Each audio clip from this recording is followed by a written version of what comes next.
Peter. This one,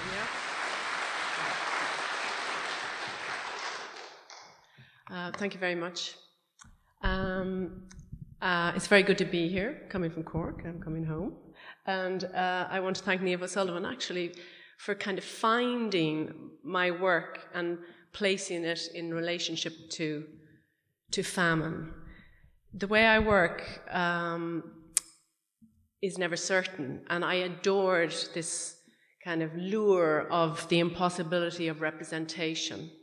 And when she was on the phone to me, this sounds terribly academic, but I'm not academic, she used the word apophatic, and I thought, I wonder what that means. But she then spoke about the impossibility of representation, and as a visual artist, I realized for 62 years, I've been trying to represent the impossible, and it's all about that.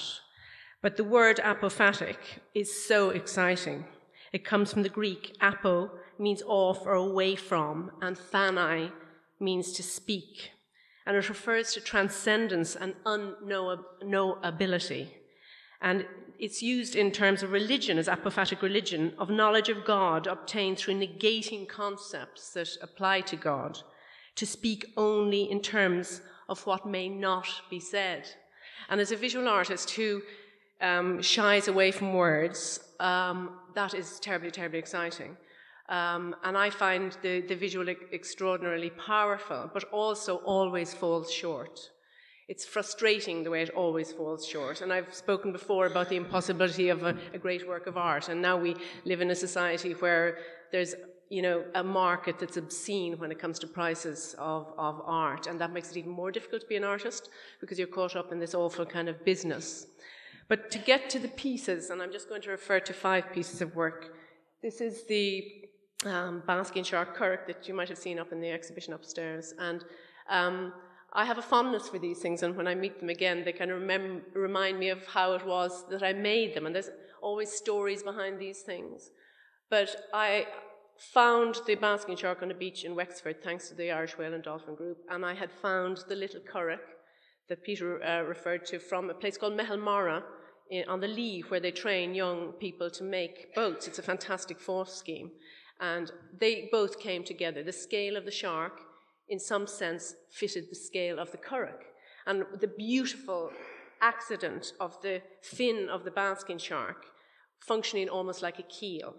And why this might fit into something to do with famine is because it's about this collision between safety from drowning, perhaps, in the ocean, this little vessel that might save your life, that is skinned with an animal that we fear desperately and abhor, even though the basking shark is a toothless animal that swims and filter feeds for plankton.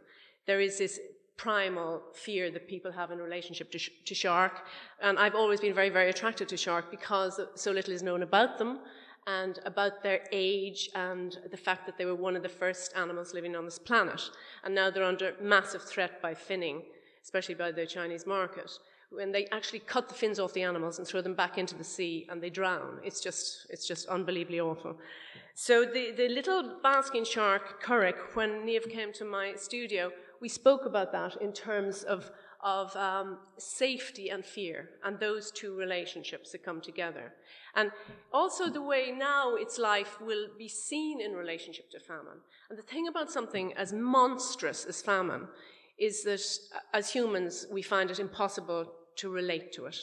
And I think the function of visual art is to give the human being, the body that we walk around in, a role in relationship to what they encounter. In my case, usually some physical thing, but whether it's a painting or a video or a photograph. And it's this wonderful kind of, it feels like some kind of theatre, but in fact, I think when it's at its most powerful, the essence of it brings you back into a forced reality of what you are standing in relationship to. But with something like famine, it is almost impossible to imagine. So that kind of ties in again to the other small, little tiny job that I do in my studio every day, to try and create things that will surprise me and make me feel, actually. And the next piece, this was another shark that I made called Relic, and it was first shown in an exhibition I did in the Bloomberg Centre in London. And It was a poor beagle shark that was being sold for fish and chips, I think, in the Cork market.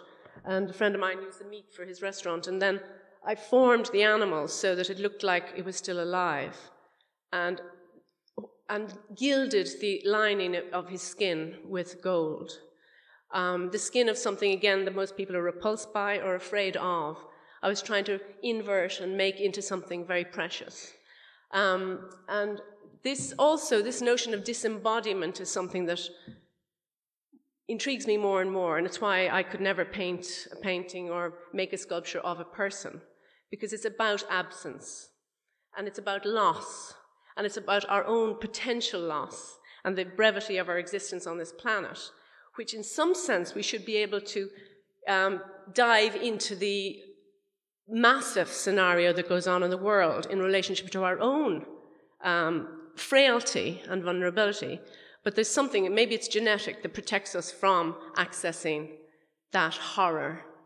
And for the shark, because we project such fear onto this animal, I love it even more, because they're so misunderstood and they're blamed for our own fear. And I dive a lot, and when you encounter a shark underwater, they're not interested in you the majority of the time. Most shark attacks are misidentification. So there's something very, very beautiful about this animal.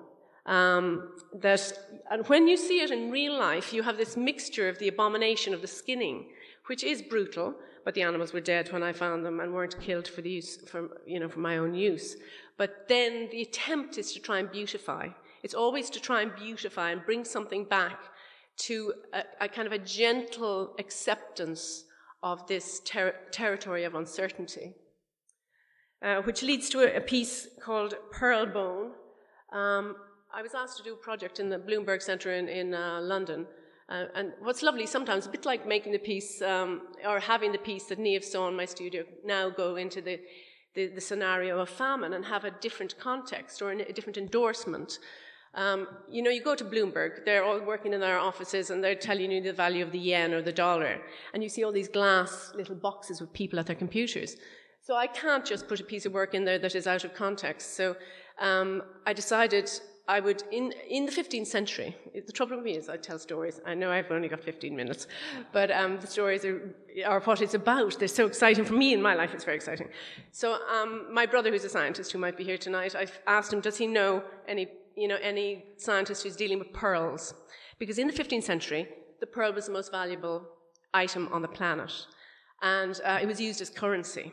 So I decided I would try and bring human bones to a pearl farm and see if the animal would cover the bones with nacre, which is this beautiful material that we all love, which is the pearl, but in fact is manufactured by the animal when the animal is irritated by a bit of undigested food or grit in their body, and it rolls and rolls and makes the pearl.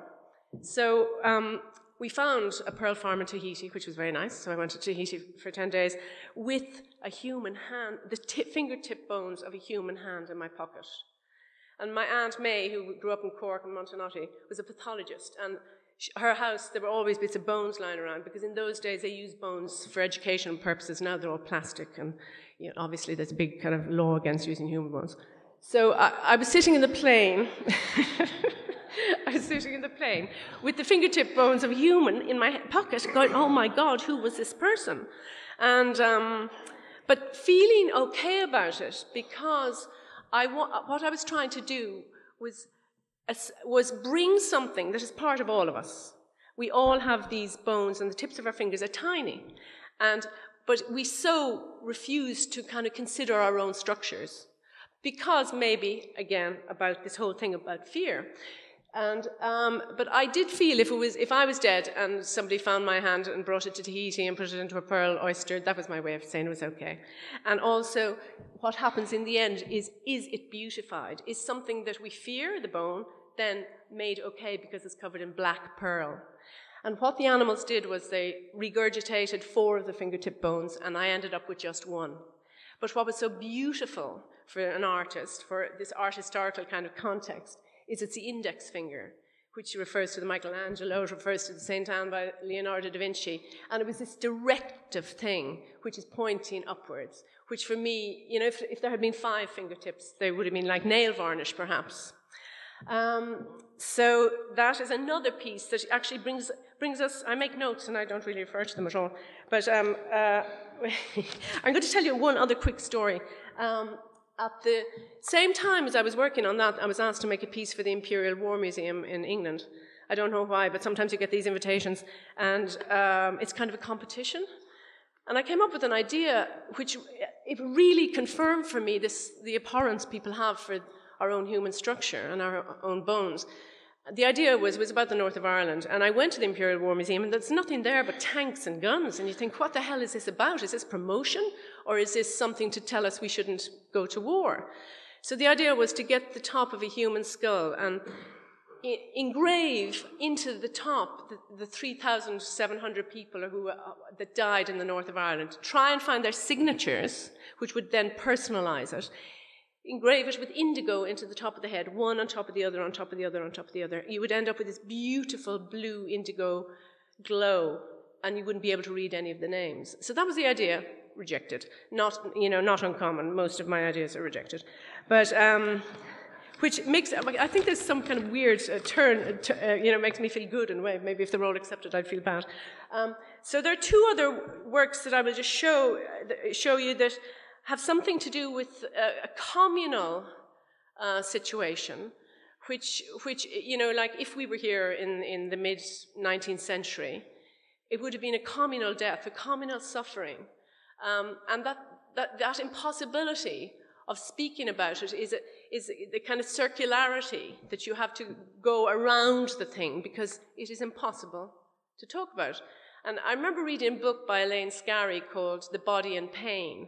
And my mother suffered from chronic pain, and I remember it was very academic, I hardly understood it, and I remember her sitting in the bed trying to read this book, and how you describe pain, whether it's psychological pain or physical pain, again, an impossibility. So this was a piece of work I wanted to make for many years, and I didn't have the money, and then this wonderful woman in Salisbury called Madeline Bespera funded me to make it last year, and I went to Carrara in Italy and made a model of this single bed with the impression of a head and the sheets dishevelled, almost like a little kind of hospital trolley bed, as if the person had just left. So you're not too sure whether it's about death, it's about life, it's about sleep, what's it about. And then these brilliant craftspeople in Carrara made it by hand without computer, which I really admire. And then it just sits like this little memorial. But it's about the position of us, being the possibility of occupation, whether it's some kind of past, a memory of some occupation that's dead, or some future position for ourselves on this planet. And I think it was very this one theatrically in some ways did give you that space because it was so easy to imagine. This whole thing about imagination is terribly, terribly important, and we're being kind of narrowed so much in education and everything these days that there's very little space to imagine, and then we're restricted, of course, by our own short time on the planet again. So I'm just going to end on this piece, and this is actually I love this little piece. It's a kiss. It's the cast of a kiss taken from the insides of 2 people's mouths. And it's just made, for anyone working in sculpture, it's alginate plaster that, if you get in false teeth, you can get the impression of your mouth. And I would invite people to dinner, put alginate in both their mouths, and then they would kiss, and you'd hold it for about 2 minutes.